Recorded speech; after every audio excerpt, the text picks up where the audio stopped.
நமஸ்காரம். சம்ஸ்கிருத வேதமாகிற வேதங்கள், உபனிஷத்துக்கள்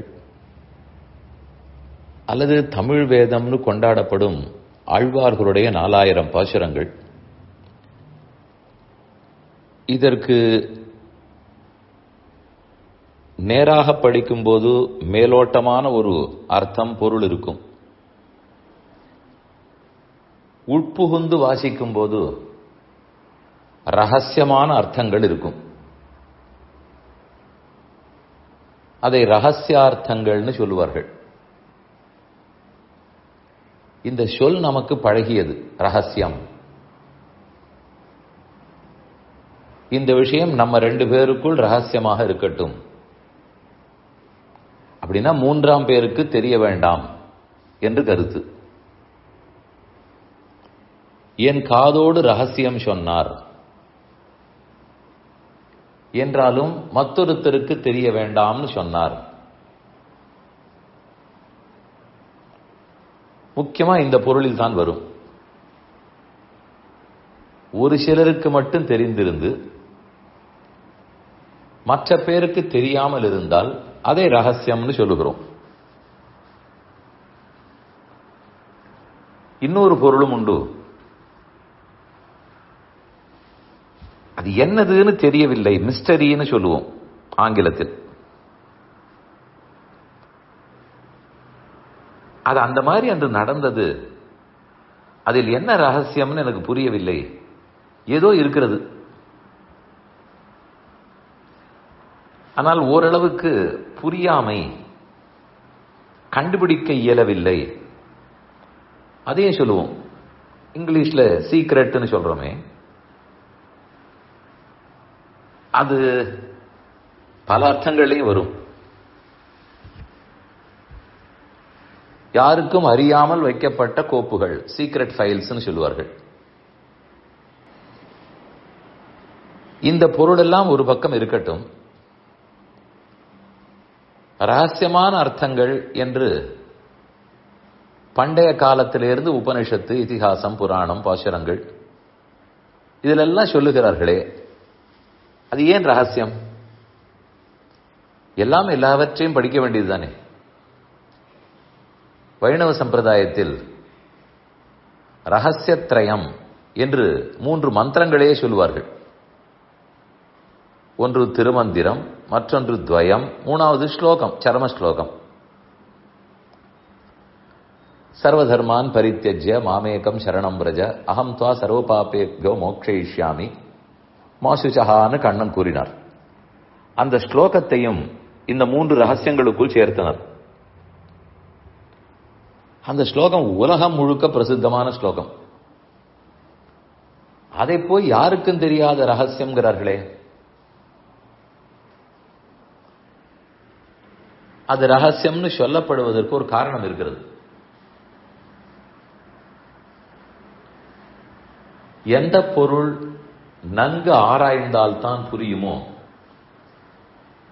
மேலோட்டமாக புரியாதோ அதை ரகசியமாகத்தான் வைப்பார்கள்.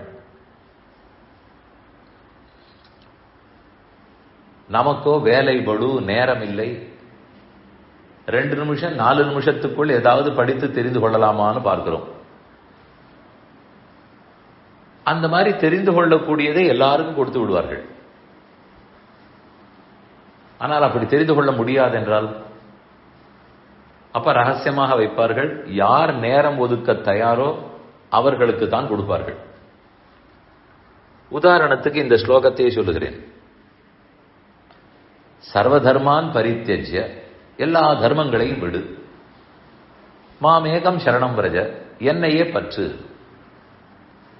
நான் உன்னை பாவங்களில் நின்று விடுவிக்கிறேன்னு கண்ணன் சொல்லுகிறார். இதுல என்ன ரகசியம்? நல்லது தானே, எல்லாவற்றையும் விட்டு அவரை பற்றினால் போதும் போதும். ஆனால் இதை தப்பாக புரிந்து கொள்வோம்.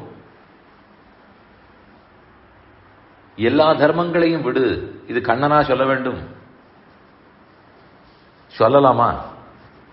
தர்மங்களை செய்யின்னு சொல்ல வேண்டும். ஆனால் எல்லா தர்மங்களையும் விடுன்னு சொல்லுகிறார். அப்படி சொல்லும்போது சட்டென்று 2 நிமிஷம் வாசித்து புரிந்து கொள்ள முடியாது. தர்மங்களை செய்து சொன்னால் ஒரே நிமிஷம் போதும், புரிந்து கொள்ளலாம். யார் வேணுமானாலும் புரிந்து கொள்ளலாம். தர்மங்களை செய்யாதேன்னு சொல்லுகிறார் என்றால் எல்லாருக்கும் புரியாது. ஆனால் அது உண்மை. ஏதேதோ தர்மத்தை செய்துவிட்டு அவையெல்லாம் என்னிடத்தில் கொண்டு வந்து விடும், அதனால் முக்தி கிட்டும் என்று நினைக்காதே அர்ஜுனா. நான் தான் உனக்கு முக்தி அளித்தாக வேண்டும். அதனால் தர்மத்தை இவை முக்தி கொடுக்குங்கிற எண்ணத்தோடு செய்யாதே. அது தொண்டாற்றுதல்ங்கிறதுக்காக செய், எனக்கு பிடித்திருக்கிறது என்பதற்காக செய். ஆனால் முக்தி அளிக்க வேண்டியது கண்ணன் எம்பெருமான். இதை சொல்லுவதற்குத்தான் தர்மத்தை செய்யாதே என்றால், செய்த தர்மம்தான் எனக்கு கொடுக்கிறது, அதற்கு பிரதிபலனை எதிர்பார்க்கிறேங்கிற அந்த புத்தியை விடு. அந்த எண்ணம் வேண்டாம். தர்மத்தை செய்வதற்கென்று செய், இதுதான் அதற்கு பொருள். ஏன் அப்படி அங்க சப்தமே சொல்லே இல்லையே, இதை பொருள்னு சொல்லுகிறீரே? ஆமாம், பாக்கி பல இடங்களிலும் தர்மத்தை செய்யன்னு சொல்லியிருக்கிறார். தர்மத்தை நிலைநாட்டத்தான் நான் பிறந்திருக்கிறேன்னு சொல்லுகிறார்.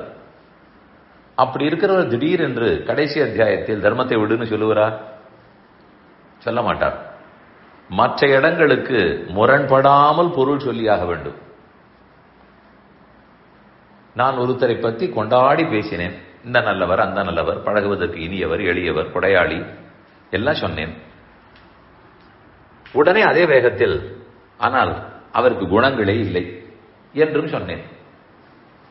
அதற்கு நான் இவ்வளவு நேரம் வீணடித்திருக்க வேண்டாமே, அவரை எதுக்கு கொண்டாட வேண்டும்? முதலிலேயே குணமில்லைன்னு சொல்லியிருப்பேன்.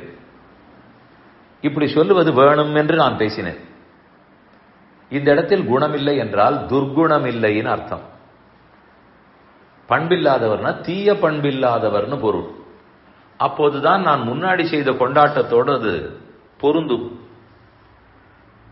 இதெல்லாம் விளக்கினால் தானே தெரியும், மேலோட்டமா பார்த்தா தெரியுமா? அதற்காகத்தான் சில அர்த்தங்களை ரகசியம் என்று வைத்திருக்கிறார்கள். அப்படி இருக்கக்கூடியது சட்டென்று புரியாது. மெதுவே விளக்கினால், நேரம் ஒதுக்க தயாராக இருந்தால், ஈடுபாட்டோடு கேட்டால் புரியும். அதுதான் ரகசியம்ங்கிறதுக்கு ஆன்மீகத்தில் பொருள்.